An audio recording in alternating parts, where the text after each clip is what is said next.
Hello, everyone. I am so excited to continue this family devotion series with you guys. If you have not heard or seen, just to let you know, we are offering in-person education now for families through our family faith story groups. And so the registration is here. It is not too late to sign up if you would still like to get in on a group and grow together with others. And speaking of growing together with others, last month we talked about what it means to connect to our families, what it looks like to grow in our homes and continue to build faith together. And today, in the month of February, we are going to talk about what it means to connect with others, those who are outside of our homes, those who are our neighbors, those who surround us each day. And so to get started, grab your family, grab your Bibles, find a comfy spot in your home, and we will get started. So this last year has been extremely hard finding ways to connect with others.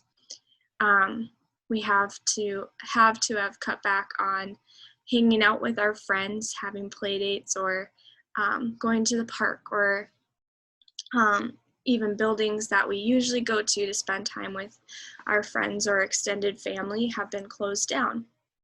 And some of you haven't even been able to go to school or even to work. So even in the moments that we get to be with people, we still have all these precautions that we're doing. And so it's wearing a mask so you can't see people's full expressions. It's social distancing. It's cleaning everything, so much more in order to have an in-person interaction with someone. So this year it's been really hard to find connection. But today we're going to look at the Bible and we're going to see that connection goes beyond just a face-to-face meeting. Connecting with others is about the love we share, the love Christ teaches us about. So I want to read two passages to you guys today about love and what that looks like. So first, we're going to look at 1 Corinthians 13. And that says, "If I speak in the tongues of men and of angels, but have not loved, I am a noisy gong or a clanging cymbal. And if I have prophetic powers and understand all mysteries and all knowledge, and if I have all faith so as to remove mountains, but have not loved, I am nothing. If I give away all I have, and if I deliver up my body to be burned, but have not loved, I gain nothing. See, love is patient and kind. Love does not envy or boast. It is not arrogant or rude. It does not insist on its own way, and is not irritable or resentful. It does not rejoice at wrongdoing, but rejoices with the truth. Love bears all things, believes all things, hopes all things, endures all things. Love never ends. As for the prophecies, they will pass away. As for tongues, they will cease. As for knowledge, it will pass away. For we know in part and we prophesy in part, but when the perfect comes, the partial will pass away. When I was a child, I spoke like a child. I thought like a child. I reasoned like a child.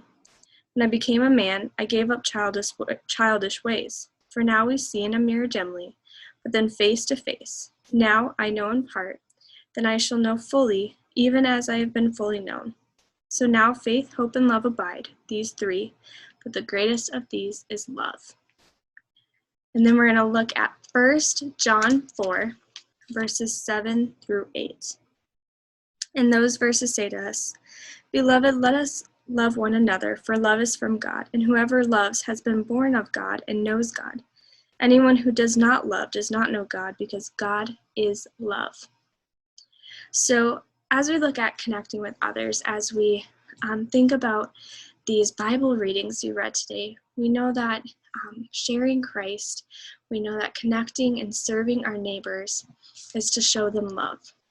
And that can show itself in so many other ways. And so maybe this week you reach out to your neighbor through a phone call and you ask them how they're doing and just have a conversation to make sure they're doing all right. Maybe it's baking cookies and putting it on their doorstep, or it's helping someone who's elderly who isn't wanting to go out get their groceries, or whatever act of love, act of kindness you can show, being Christ in for others, just praying for them and thinking about them and showing you care. So this week, I just want you guys to focus on connecting with your neighbors, at think about how you can love them, how you can show them Christ's love in this time when connection is hard and we're feeling lonely, helping others and connecting with one another. So you guys have a blessed week. I look forward to hearing about how you connected with others during this time. You guys have a blessed day.